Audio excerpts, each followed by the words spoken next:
Class.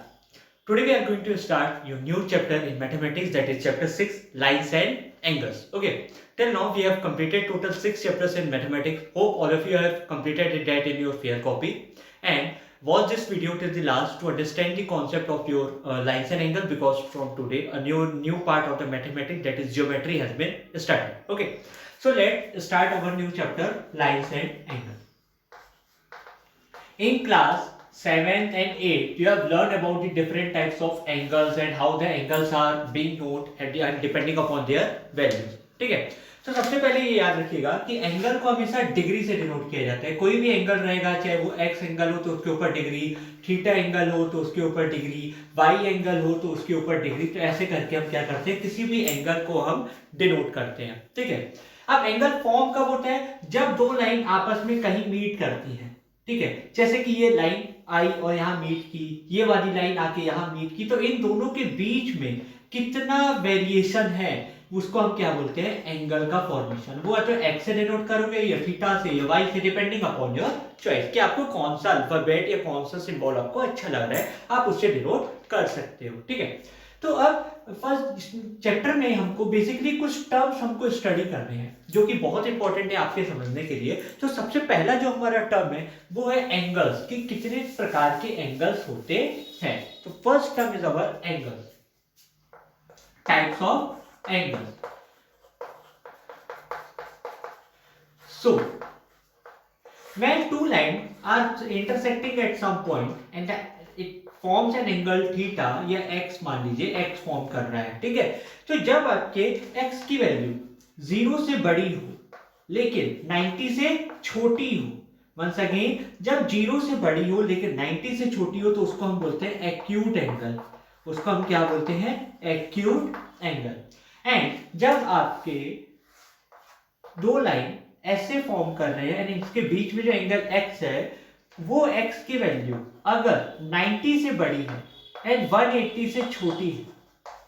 ठीक है, 90 से बड़ी है लेकिन 180 से छोटी है, तो उसको हम बोलते हैं ऑब्ट्यूज एंगल.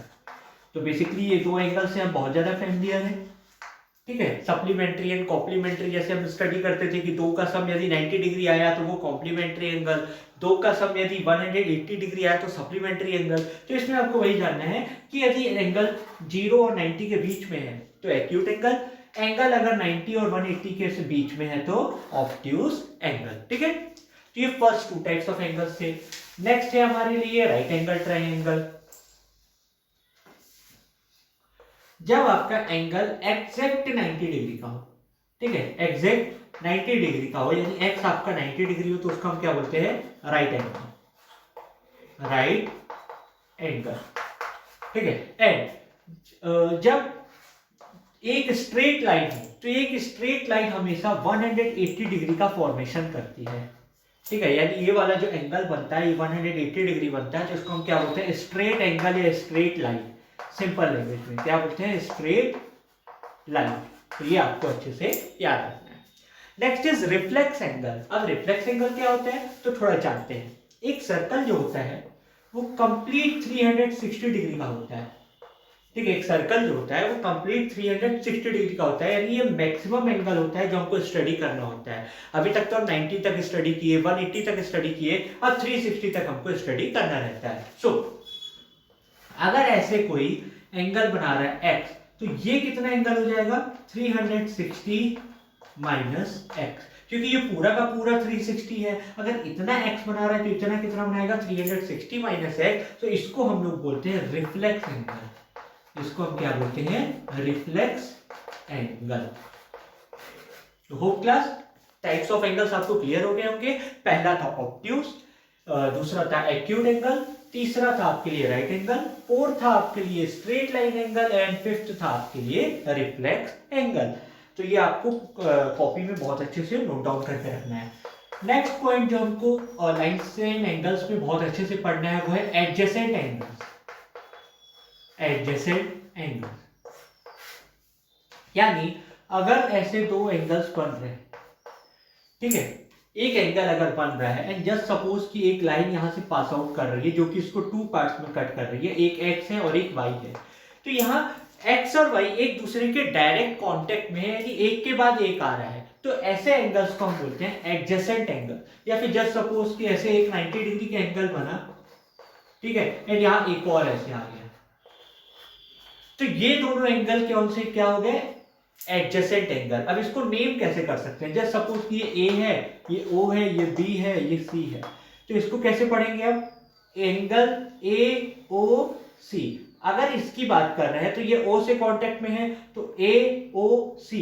तो जब भी हम एंगल ए ओ सी लिखते हैं, ठीक है, तो ये याद रखिएगा कि हम बीच वाले की बात कर रहे हैं। किसकी बात कर रहे हैं, जो सेंटर में लिखा गया है, हमेशा उसी के बारे में बात करेंगे, ठीक है, angle A O C. And यहां पे कौन सा दूसरा एंगल है, एंगल बी ओ सी, B O C, angle B O सी।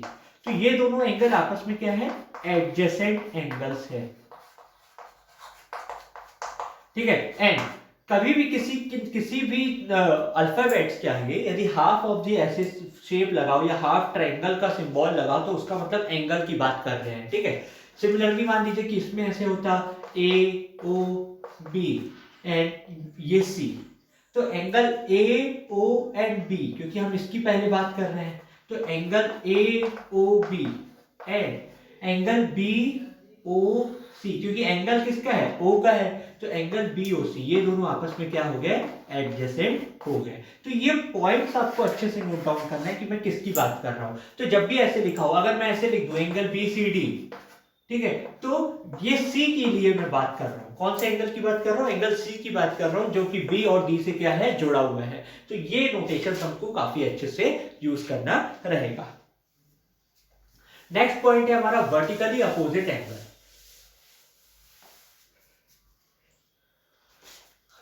वर्टिकली अपोजिट एंगल,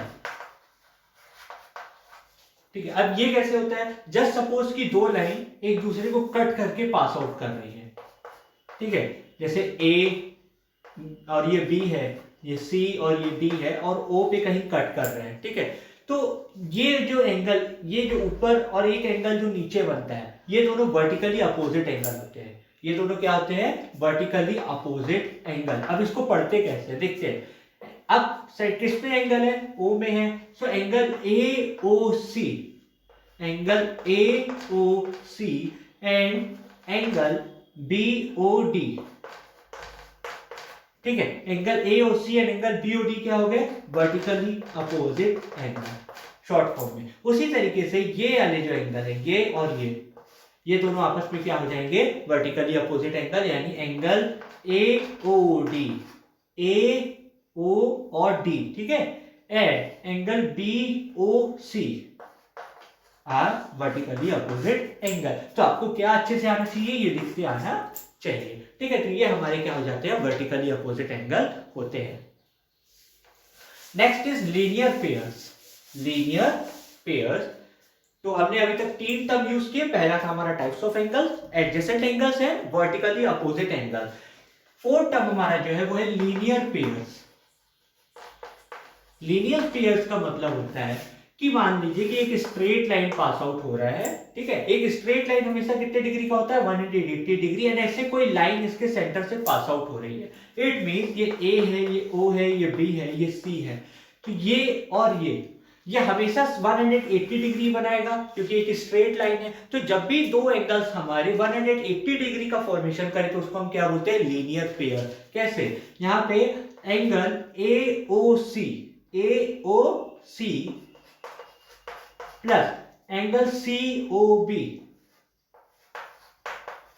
ठीक है, फिर से ए ओ सी ओ बी का सम कितना आएगा, 180 degree. So angle A O C and angle C O B are linear pair. Okay class, तो ये hope ये आपको क्लियर होगा लीनियर पेयर्स का फॉर्मेशन कैसे होता है। लास्ट टर्म जो हमको यूज करना है वो है हमारे लिए intersecting and non intersecting lines. Intersecting and non intersecting line. Intersecting का मतलब होता है कि जब दो लाइन आपस में एक दूसरे को कट कर रहे हो। अब जरूरी नहीं है कि सेंटर से कट करे, कहीं से भी कट करे या लाइक दिस वे। तो इनको हम क्या बोलते हैं, इंटरसेक्टिंग लाइंस बोलते हैं, जो आपस में एंगल्स का फॉर्मेशन करते हैं। एंड नॉन इंटरसेक्टिंग लाइन जो कभी भी नहीं मिलेंगी, जैसे कि पैरेलल लाइंस, पैरेलल लाइंस आपस में कभी भी नहीं मिलती हैं, तो उसको हम क्या बोलते हैं, नॉन इंटरसेक्टिंग लाइंस। यानी नॉन इंटरसेक्टिंग लाइंस के बीच में कभी भी एंगल का फॉर्मेशन नहीं होगा, इंटरसेक्टिंग लाइन में एंगल का फॉर्मेशन होगा। तो ये आपके लिए कुछ टर्म्स थे जो आपको अच्छे से नोट डाउन करके रखना है for solving the exercise easily. Now we are moving to our theorem 6.1। अब एक बात याद रखिएगा, आप लोग ज्योमेट्री सेक्शन स्टडी कर रहे हैं, तो ज्योमेट्री पार्ट में आपके लिए थ्योरम बहुत ज्यादा इंपॉर्टेंट होता है, क्योंकि थ्योरम से ही बेसिकली सारे क्वेश्चंस आपको ज्योमेट्री में स्टडी करने होते हैं। तो थ्योरम आपको बहुत अच्छे से नोट डाउन करना है। तो थ्योरम 6.1 हमको दिया गया है, if two lines intersect each other, then the vertically opposite angles are equal।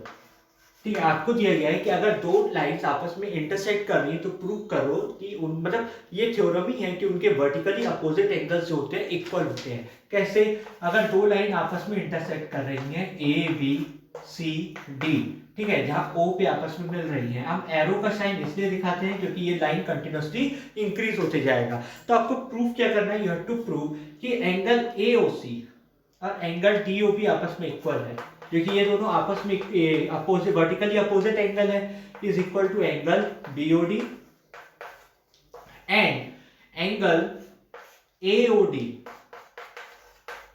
Is equal to angle C O B. आपको ये प्रूव करके दिखाना है कि इक्वल है। ठीक है, तो ये क्या करना है आपको, टू प्रूव करना है, टू प्रूव। अब कैसे प्रूव करेंगे तो चलिए देखते हैं। ठीक है,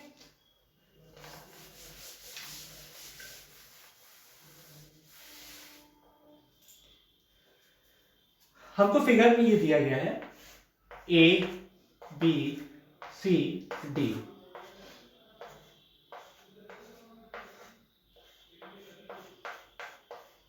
ठीक है, अगर मैं देखूं ए बी मेरा एक स्ट्रेट लाइन है जहां सी इसको बीच से कट कर रहा है, इट मींस है कि ये लीनियर पेयर का फॉर्मेशन करेंगे।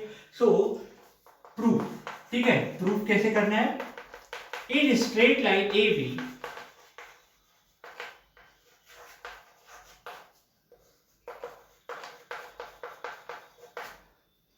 angle AOC and angle BOC are linear pair। ये लीनियर पेयर है, क्यों, क्योंकि ये दोनों मिल करके ये जो लाइन है मेरा ये 180 डिग्री का, तो सी इसको कट कर रहा है, तो ये दोनों लीनियर पेयर है। It means such that angle AOC plus angle BOC is equal to 180 degree. ये फर्स्ट इक्वेशन। ठीक है, उसी प्रकार से CD भी एक स्ट्रेट लाइन है, तो ये एंगल और ये एंगल भी लीनियर पेयर बनाएंगे। Similarly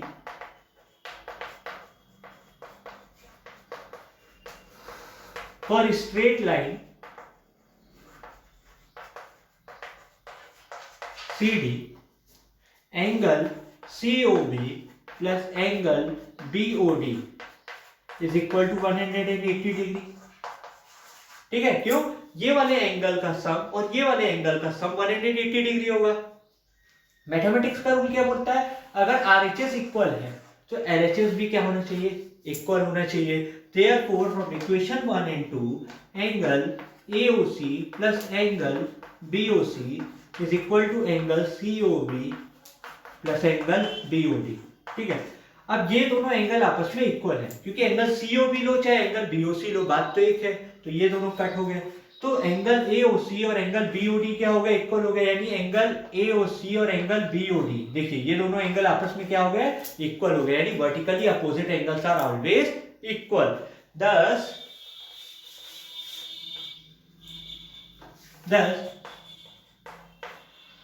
angle AOC is equal to angle BOD, therefore vertically opposite angles are always equal।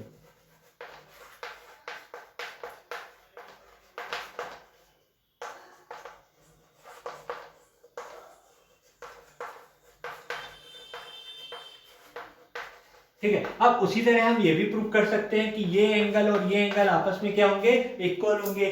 So similarly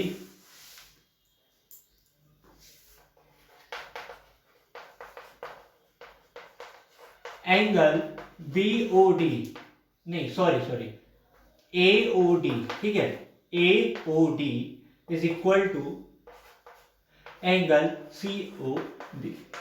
तो हमने प्रूव्ड कर दिया, तो ये क्या हो गया, प्रूव्ड हो गया। ओके क्लास, तो hope this theorem is clear to all of you. Easy है एंड बेसिक टर्म्स भी आपको क्लियर हो गए होंगे। नेक्स्ट एक्सरसाइज में हम लोग एक्सरसाइज 6.1 और उसके कुछ एग्जांपल्स को सॉल्व करेंगे एंड फिर हम और ज्यादा इस बारे में स्टडी भी करेंगे। आज के लिए फिर इतना ही करते हैं। So class, if you have any doubt you can ask me directly and take care all of you.